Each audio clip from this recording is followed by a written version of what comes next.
Well, welcome back to the next edition, and then our final candidate of the day, Mr. Andrew Clyde. We appreciate you being here with us, and ladies and gentlemen, thank you for coming and being in attendance here. And hello one more time out there in TV land. We appreciate your viewing this as well. The first thing we want to do is just get to know Andrew Clyde a little bit. So we want you to tell us about you, your family, or whatever it is that you think is important. All right. I guess everybody can hear me out there. Thank you. I appreciate that opportunity to introduce myself. I'm Andrew Clyde. I'm a candidate here in the 9th Congressional District, running to be your next congressman. My wife and I, we live in Jackson County. I go to Prince Avenue Baptist Church, where I have served 2 terms as a deacon. I currently sing in the choir, and my wife Jennifer, she's a professional violinist. She is with her doctorate in violin performance, and so she plays in our orchestra violin. Let's see. Upon graduating from college, I went to college in Bethel College in Mishawaka, Indiana, and also the University of Notre Dame. I got my commission in the United States Navy from the ROTC unit there at Notre Dame, and served 28 years, both active and reserve, including 3 combat tours in Iraq and Kuwait. After my completing my active service, then I settled down in Jackson County and got my master's degree in business from the University of Georgia. And that master's degree was in corporate finance and entrepreneurship. In 1991, I started a hobby business kind of in my garage. It was called Clyde Armory. And when I was at the University of Georgia, I built a business plan for that business to kind of take it to the next level. And so I created that business, and now it has grown from just me to being a nationwide company with 2 brick and mortar locations in Georgia. In fact, the motto of our business, of Clyde Armory, is we enable individual participation in the preservation of liberty. And that's what, we sell guns. We're a firearms, federal firearms licensee, and that's what the Second Amendment does. It enables individual participation. It enables individuals to defend themselves against unlawful aggression. And so when it comes to the Second Amendment, that is my passion, and I will protect the Second Amendment as your congressman. But so I guess as a veteran turned small business owner, I was kind of living the American dream, and then everything changed for me on April the 12th of 2013. The IRS wrongfully confiscated from me $940,000 from my business. Think about that. Think about if they would come in and take basically everything that you have out of your bank and wipe you out. They did it through an unconstitutional process known as civil asset forfeiture, and come to find out they've been doing this to small business owners all across the country. And many small businesses and individuals didn't have the resources to stand up for themselves and to fight against the IRS. So they would basically lose their livelihood and lose their business. In my case, the IRS came to me and said, hey, we're going to offer you a deal. If you will forfeit to us 1/3 of what we seized, we will give you 2/3 back. They asked for $325,000 from me as a penalty. And I said, no, this is nothing other than extortion. And so then they threatened me with a criminal prosecution in order to get a civil settlement. Because what they wanted was the money. It was just all about the money. And I refused that. So I took them to court, and I beat them in court. I won in court. I got my money back. But I couldn't stop there because I decided to make it my mission to ensure that this never happened to another American ever again. So I went to Washington and worked with Congress to pass legislation eliminating the ability of the IRS to seize illegally earned money. And in 3 congressional terms, the 114th, 115th, and 116th, Congress unanimously passed what came to be known as the Clyde Hirsch Sowers Respect Act. And it was called that because of the 3 of us myself, one of the Hirsch brothers, and Randy Sowers, who testified against the IRS, who had the willingness to expose their corruption and testify against the IRS. And so it finally got a vote in the Senate in 2019 in the 116th Congress, and it passed then the Senate unanimously as well. So when the House and the Senate pass it, then it goes to the President, and President Donald J. Trump signed that bill into law as part of the Taxpayer First Act on July 1st of last year, so just a little over a year ago. So there's now a bill in Washington, a federal law that has my name on it for that fight. And honestly, I really have to tell you that Congressman Collins was a very integral part of that. He really helped make that happen. He was with me literally from week one back in 2013. So it took 6 years, but that finally came to fruition. And we took the IRS's authority away from them. So that's a little bit about my background. I'm a pre-combat tour veteran. I believe in life. It begins at conception, ends at natural death, so I will protect life. I believe in the Second Amendment. I've been protecting it for 30 years as a federal farms licensee and as an advocate for the Second Amendment. I believe in legal immigration. I believe that people need to come here legally. And I believe that we need a wall on the southern border. I support our president. I will stand with our president. I will stand with our law enforcement agencies as well. I have been endorsed by 10 of the 18 Republican sheriffs in the district, and I think we're going to have a few more endorsements as well come through. So I'm very, very proud of that, to have all those sheriffs endorse my campaign publicly. And also, I've been endorsed by Congressman Jody Hice, who is the lone Freedom Caucus member in the Georgia delegation.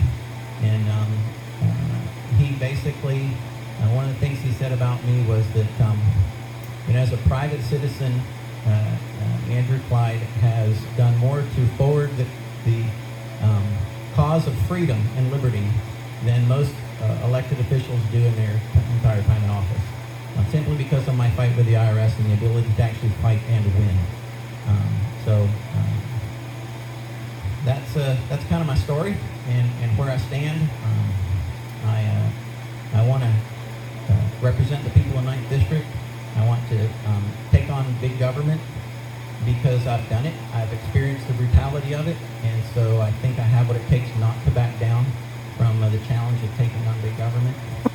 And so I guess I'm open to your questions. Fantastic, and first of all, thank you for your service. That's what we appreciate very much. I'll give him a round of applause and appreciation of the time he spent protecting our country. And we're going to go ahead and switch gears now and get into agriculture policy and issues, because that's what we want to know here. And the first thing that we have on our agenda is to talk about the Farm Bill just a little bit. And if you're elected, then in your time there, you'll get a chance to vote on the next Farm Bill, as it were. There are areas that can be improved. We want to know where you stand on the Farm Bill and what things you think could be modified or adjusted to make it better. Okay. My understanding of the Farm Bill is it renews. It was passed in 2018, and it renews in 2023. So if I'm elected to office, there will certainly be a second election, all right, before I even see what's in the Farm Bill, before the Farm Bill even comes up. But I understand that there are both required expenditures in the Farm Bill, and that there are discretionary expenditures in the Farm Bill as well. And a lot of it actually has to do with the SNAP program, the nutritional assistance program. My worldview on agriculture, and I want to preface my answer with this, is I want farmers to be able to produce the most that they possibly can with the land that they've got and the crops that they want to produce, and therefore make the most amount from what they have. All right, so I don't want the federal government involved in your land. I want them out of your land. I want you to be the one to make that determination, you to be the one to decide what crops you want to plant, what animals you want to raise. I want that to be the focus, and not the federal government through a bill telling you, hey, this is what you do and this is what you don't do. So where the federal government can be removed from your life when it comes to the Farm Bill, that's what I want to see happen. I want to see a reduction in regulation. I grew up on a farm, or in a farming community. My dad was a pastor. I actually grew up in southern Ontario, Canada, in a dairy farming community. So, I know what it is to bale hay in a rectangular bale and put them in a scoop and put them in a mow. I did dairy cow, I mucked manure and milk cows and all that sort of stuff up until I was about 17 years old. And then I went off to college. But so I understand, the need for farmers to be able to be successful, and I want them to be successful. So I would look at the Farm Bill with those kind of eyes. Well, I'll ask a follow-up to that then. Georgia Farm Bureau is a membership-driven organization, and they have policy in place to support or not support different things that are going on in legislation. If you knew that Georgia Farm Bureau was in full support of the next Farm Bureau, you would vote? Well, first off, I'm going to look at everything, and I'm going to read everything before I vote it, or before I vote for it, okay? And the other thing is that I'm not an expert on agriculture, all right? I'm an expert on guns, okay? But one thing I do know, and the military taught me this, is that if you don't know the exact answer, you got to know where to get the answer. And so I have gone to our agriculture commissioner, Gary Black, and I sat down with him, and we actually shared a meal together, and we discussed agriculture policy. And he agreed to advise me on my agriculture policy if I become the next congressman. So I would listen very much to Agriculture Commissioner Gary Black when it comes to making decisions regarding legislation.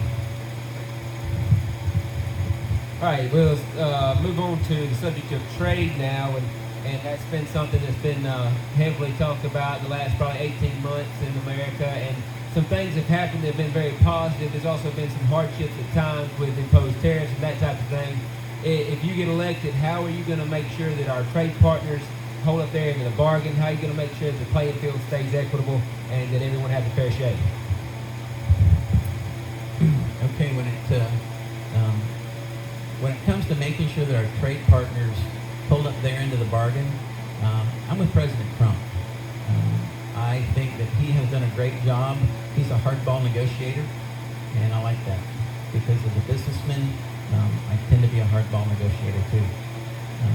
And so we have different mechanisms, whether it's tariffs or whether it's sanctions, to make sure that that countries hold to their end of the bargain. That's only fair and equitable. I'm not in favor of keeping an agreement where a country continually violates it. Or when you make an agreement, then you put into that agreement measures to ensure that they hold to their end of the bargain. And I would support the president in that, in holding the countries accountable for their end of the bargain.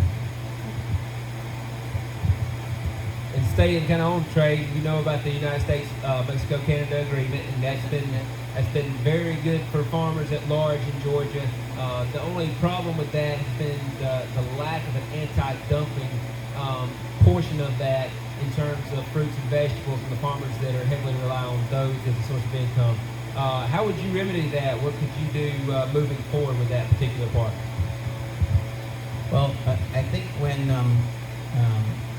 when export markets aren't what we want them to be, then I think we need to look within our country itself to open or to do a better job of opening domestic markets. That's kind of where I think that we need to be when the export markets, I guess in USMCA, the chicken has been very favorable for chicken farmers, etc., because China has been open, Canada has been open, but not so much so for the fruits and vegetable guys. So I think I would certainly work with the president to see if we can't remedy that, but I would also see what we can't do for the domestic market.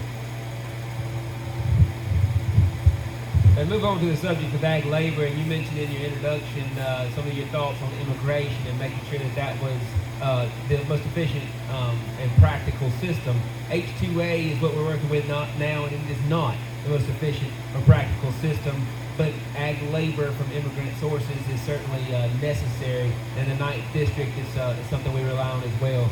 Tell us some of your thoughts about making that program stronger or either a solution. Well, I think seasonal labor is very important to the farmers of North Georgia, in fact, to all the farmers in the United States. Seasonal labor is very important, and I think it's an overregulated program right now. I think we need to deregulate and take away some of the hindrances that farmers have had to deal with when it comes to seasonal labor. I think we need to make it easier for farmers to get the same laborers to come back, and there needs to be an efficient way, and I would work to make that happen, to make an efficient way, because I want seasonal labor here. I think that's the right thing, to have seasonal labor. If you need it, and obviously you do, then let's get it here and let's make it the most efficient way possible, because I'm a businessman. I understand business. I understand red tape. Red tape costs money. It costs businessmen money. And so if we can eliminate red tape to get the workers here that you need, great, let's do that. I'm all for it. All right, we'll move into animal welfare as a topic now, and there are very many anti-farming, anti-animal agriculture groups out there that are pushing for laws that make things a little difficult at times, to say the least. Do you position animal rights even with human rights? Do you support those types of laws, or do you see them as threats to Georgia's agriculture?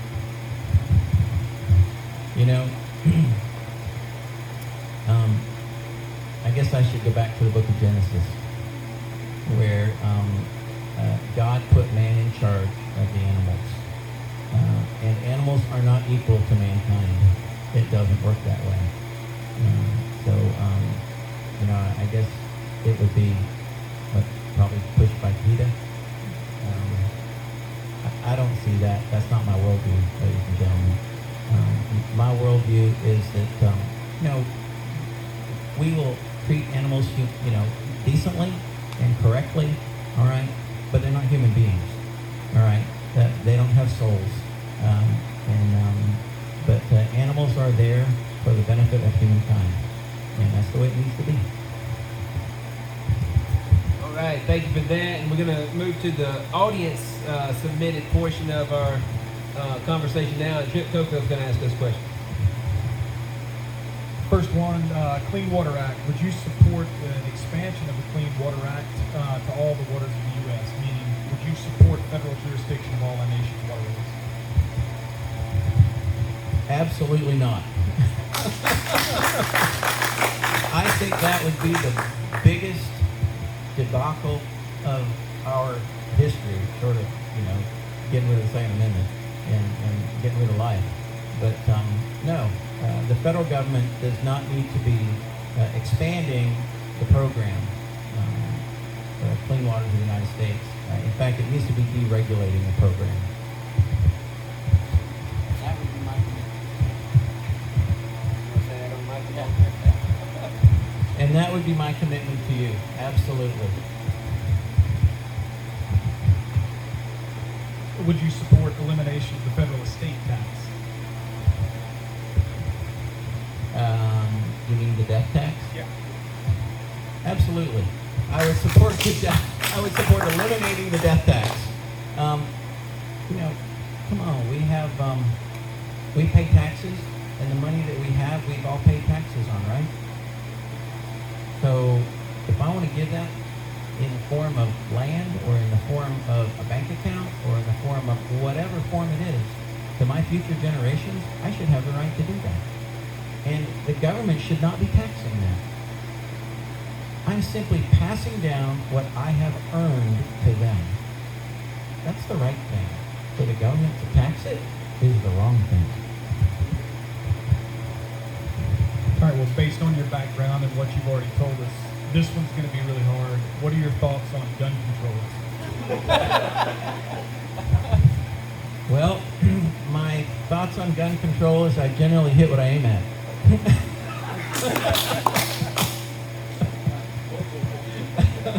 I control my gun pretty well.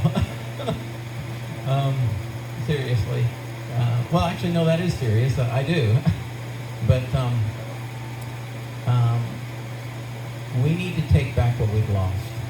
And many people do not realize that we have lost a lot when it comes to our Second Amendment rights. Most people don't realize that our Second Amendment is currently taxed.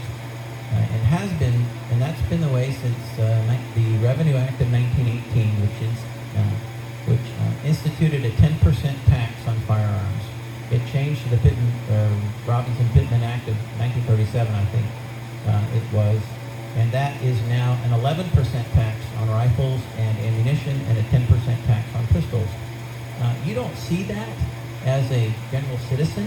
I see it as a federal firearms licensee because it's paid by the manufacturer to the federal government, all right? And it just basically makes your firearm 10% more expensive.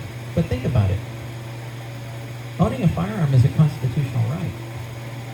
If they taxed your right to vote, would you put up with that? No. If they raised the tax to $1,000 to vote, would you put up with that? No. But yet we put up with a tax on our Second Amendment rights, and that's wrong. I mean, whether it's the 10% tax that's currently on it, the 10% or 11% that's on it, or the National Firearms Act tax of $200 on a suppressor or on a short-barrel rifle or short-barrel shotgun. That is a tax on a constitutional right. If you can tax a constitutional right, it is no longer a constitutional right. It becomes a constitutional privilege, only to be accessed by those who can pay the tax. So, a good example of this is the Marianas Islands. All right, it's a territory of the United States. They banned handgun ownership. Well, that was declared unconstitutional. So what did they do? They said, okay, a couple of years ago, they said, we're going to institute a $1,000 tax on the purchase of every handgun. So now a regular Taurus G2C 9mm pistol, which costs $275, is now $1,275. Who can afford that? They basically just taxed that right out of existence. So I would work to eliminate the taxes on our constitutional rights. There's a lot of other things that people don't even see either. And I can get into the weeds for an hour talking about what we need to fix. But our Second Amendment rights have been eroded, and I will work to bring them back to where they need to be. All right, last two questions, or two-part question about coronavirus. What would be your vision or plan for getting Americans back to work now? And then would you support some type of federal legislation or protocol to eliminate these types of mandatory shutdowns?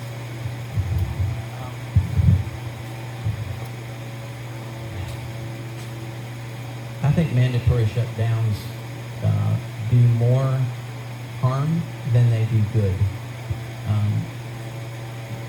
Basically we're telling healthy people to stay home and to not work and to not be productive. When healthy people are not productive, then we all lose. Every one of us does. Because then our nation is not productive, and we're seeing shortfalls in the supply lines. I don't know if you guys are seeing bare shelves in the grocery store is probably one of the better examples of it. But, I mean, we're seeing things like ammunition shortages, all right? And that's just kind of in my industry. So I am not in favor of shutting down when it comes to healthy people. You know, if people want to wear a mask and they think that's going to help them, then they can wear a mask. If they don't, then they don't. You know, those who are, you know, immune deficient or the elderly that feel that they're a little more susceptible to a disease, then they should take those precautions. They should take the precautions that they think are right for them.